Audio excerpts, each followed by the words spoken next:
Good morning, midnight, and I want to tell you a little bit about someone named St. Patrick, and then I have a story that I'd like to read to you. Many, many years ago, in 385 AD, a young baby, St. Patrick, was born in England. He wrote a few things about himself, but he wasn't so good at reading and writing because he really didn't study those things when his parents asked him to. He grew up in a Christian home, and we know that he was a good man because he did a lot of wonderful things as an adult. By the time Patrick was 16 years old, he still could not read and he could not write. And about that time, some men from Ireland came and took Patrick to Ireland, and he was there until he turned about 22 years old. While he was there, he began focusing on the Christian faith that he had grown up with. But he thought, it's too late for me to learn how to read, so he didn't focus on that at all. Well, about 6 years after he arrived, he heard that a ship was coming from France, Gaul, as it was called then, and he decided to get on that ship and go there. And when he got there, he found a group of people living together that were focusing on their Christian walk, and he joined them. He went to live in a monastery, and the monks there taught him how to read and write, and of course his Christian faith grew during that time as well. Patrick later became a monk, and then a priest, and then a bishop, and at that time he was called to go back to Ireland, the place he had lived that he really didn't want to live, and to teach and work with the people there. So, I want to just tell you or read you a little story about St. Patrick, and hopefully what I've just shared gives you a little bit of an idea of what it's about. This is called St. Patrick and the Peddler. And a peddler is a person who goes around selling things. That's what they do to make a living. And they're a saleswoman. And so in this picture, you can see that Mr. Paul Brett Johnson illustrated Patrick trying to sell something, or the peddler trying to sell something in Ireland at someone's door. And he would go from house to house doing that. There was once a peddler who tramped the roads of Ireland with a pack on his back, selling his wares from place to place. He didn't have a wife or a horse or a dog to keep him company, and at night he slept alone in a wee cabin on a farm near Ballymena. It was a sleepy, small little town in those days, but it was famous all the same, because St. Patrick had once been a shepherd on a hillside nearby. Even though he was poor, the peddler gave a welcome to anyone who stopped at his door. "My house is yours," he would say, and St. Patrick himself may have lived in one no grander than mine. Who knows? He may have even lived in this very cabin. Come in, warm up, have a spoonful of porridge. Did St. Patrick have an old porridge pot like yours, the children would all ask? Like as not, said the peddler. He was only a servant in those days, very poor himself, do you see? Did his porridge pot have letters around it like yours? Asked one little lad. What do they say? I don't know, the peddler said, because it's written in Latin, and I've never learned to read my own language. No more than Patrick could read it when he was brought to Ireland. The people in Ireland were not very nice.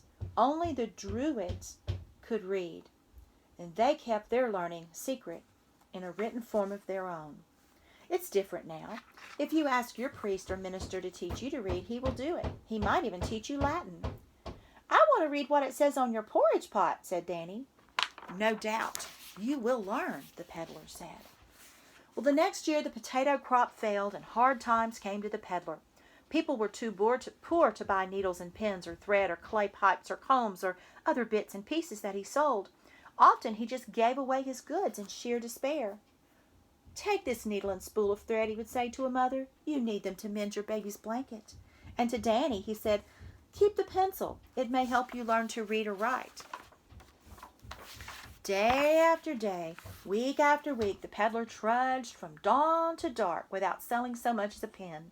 One night he came back to his cabin dog-tired and footsore, and he boiled the last of his porridge in his old iron pot. There was no more than a cupful, and he went to bed hungry. At last he fell asleep, and as he slept he had a dream. In his dream, he saw St. Patrick standing by the cabin door, and St. Patrick said, "Peddler, Peddler of Ballymena." "Aye, sir," said the peddler, still dreaming. "What do you want of me?" St. Patrick spoke again, and his voice came soft and gentle to the ears of the peddler, as soft as the wind blowing through the door cracks. "Go to the city of Dublin and stand on the bridge that crosses the river Liffey. There you will hear what you were meant to hear." But when the peddler woke up, he remembered his dream, but he said, "I've never been to Dublin before. I can't go there. I don't have enough energy and strength." So he went to Ballymena. That day he did not sell anything again, and all he had for dinner was a cup of water. And he lay down, and he said, "I'm in for a bad night. No man can sleep when his belly is as empty as a drum." But that night he slept and he dreamed. St. Patrick was in the dream, and he said, "Go to Dublin and wait at the bridge. There you will hear a good thing." But in the morning the peddler said, "I can't go all the way to Dublin. I've never been there before. It's too far." And he went to Ballymena instead and tried to sell his wares, but he sold nothing. The third night he went back to sleep, and he saw St. Patrick again, and this time Patrick was shaking his staff and yelling, "Peddler of Ballymena, rise from your bed and go to Dublin and stand on the bridge that crosses the river Liffey. There you will hear what you need to know." And this time the peddler jumped from his bed, ran out the door, and went down the road to Dublin. And on he went, mile after mile, farther than he had ever gone in his life, and still even farther. And do not ask me how he did it. But at long last he came to Dublin, and he saw the river Liffey with its dark, shining water flowing over golden sand. And the peddler came to a halt and looked around him. People came and went on the bridge, and he stared into each face. Not one person spoke to him.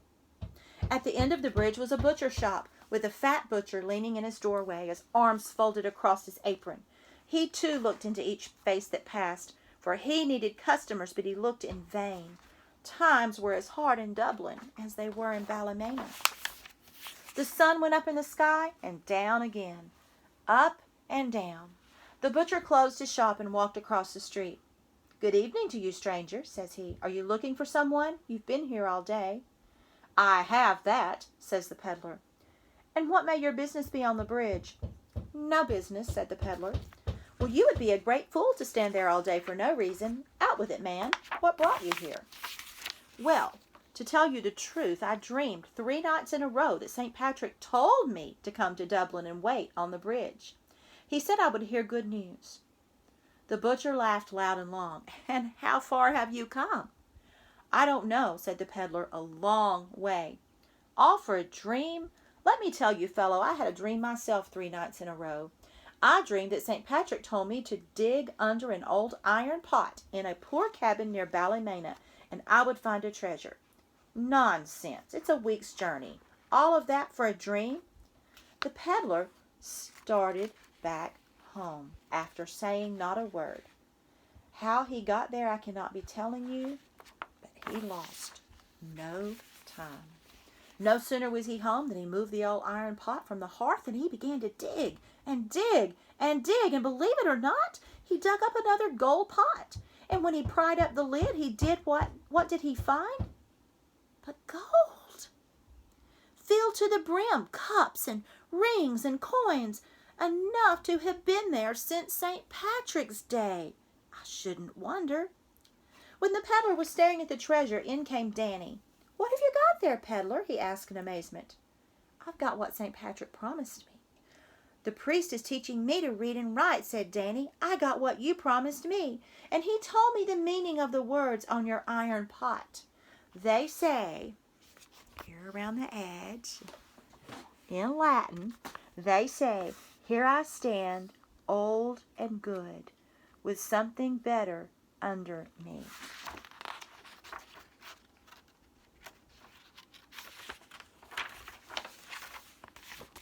From that day on, the peddler was a rich man. He got a dog and a horse and a beautiful wife.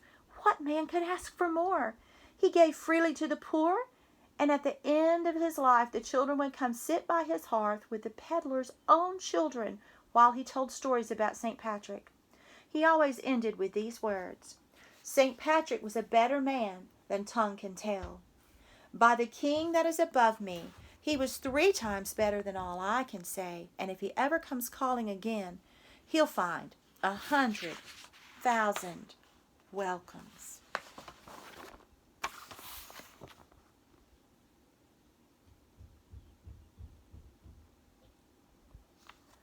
I hope you enjoyed our story today. Y'all have a great day and enjoy yourselves and stay safe. I love you all. Goodbye.